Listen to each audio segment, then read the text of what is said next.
ത്രിയേക ദൈവത്തിൻ്റെ വലിയ തിരുനാമത്തിന് മഹത്വം ഉണ്ടാകട്ടെ. എപ്പോഴും എല്ലാ കാലത്തും പ്രത്യേകമായി നോമ്പ് കാലങ്ങളിലും നാം കാത്തു സൂക്ഷിക്കേണ്ട ഒരു ചിന്തയാണ് unknown charities known to God, known charities unknown to God. അറിയപ്പെടാൻ ആഗ്രഹിക്കാതെ ചെയ്യുന്ന സുഹൃതങ്ങളും സ്നേഹപ്രവൃത്തികളും ദൈവം തമ്പുരാൻ അറിയും. അറിയപ്പെടണം എന്ന ചിന്തയോടുകൂടി ചെയ്യുന്നത് ദൈവം അറിയുകയുമില്ല. നിന്റെ വലം കൈ ചെയ്യുന്നത് നിന്റെ ഇടം കൈ അറിയരുത് എന്ന് ദാനധർമ്മത്തെക്കുറിച്ചും ധർമാനുഷ്ഠാനങ്ങളെക്കുറിച്ചും നമ്മുടെ കർത്താവ് പഠിപ്പിക്കുന്നുണ്ടല്ലോ. ഞാൻ എന്ന ഭാവം കൂടാതെയും ചെയ്തു വന്ന ചിന്തയില്ലാതെയും അറിയപ്പെടാൻ ആഗ്രഹിക്കാതെയും ഉള്ള ദാനധർമ്മങ്ങളും ധർമാനുഷ്ഠാനങ്ങളും നിറവേറ്റുമ്പോൾ അവയിൽ ദൈവം തമ്പുരാൻ പ്രസാദിക്കും. ദൈവസ്നേഹത്തിൽ ഏകാഗ്ര ഹൃദയത്തോടുകൂടി നാം പ്രവർത്തിക്കണം. Let all that you do be done in love. നിങ്ങൾ ചെയ്യുന്നതെല്ലാം സ്നേഹത്തിൽ ചെയ്യുവീൻ എന്ന് 1 കൊരിന്ത്യർ 16:14 നാം വായിക്കുന്നു.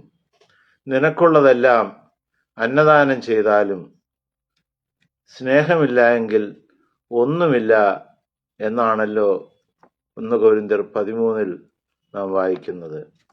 ക്രിസ്തീയ ദാനധർമ്മത്തിൻ്റെയും പങ്കിടലിൻ്റെയും അടിസ്ഥാനം 50% തുടങ്ങി 100 എത്തണമെന്നാണ്.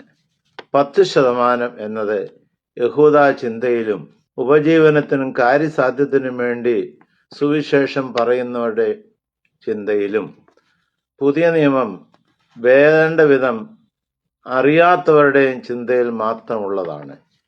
അനുതാപത്തിൽ വളരുന്നവൻ ഉള്ളതിൽ പകുതി പങ്കുവെച്ചു തുടങ്ങും എന്ന് വിശുദ്ധ ലൂക്കോസ് 3:11 നാം വായിക്കുന്നു.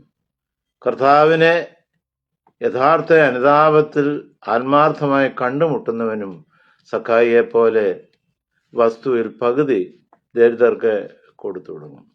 കർത്താവിൻ്റെ പടം കണ്ടതുകൊണ്ട് ഇതുപോലെ നാം പ്രവർത്തിക്കണമെന്നില്ല. പള്ളിയിൽ പോകുന്ന പലരും കർത്താവിൻ്റെ പടം കണ്ടിട്ട് മടങ്ങി വരുന്നവരാണ്. കർത്താവിനെ കണ്ടിട്ട് മടങ്ങി വരുന്നവരുടെ എണ്ണം വളരെ ചുരുക്കമാണ്.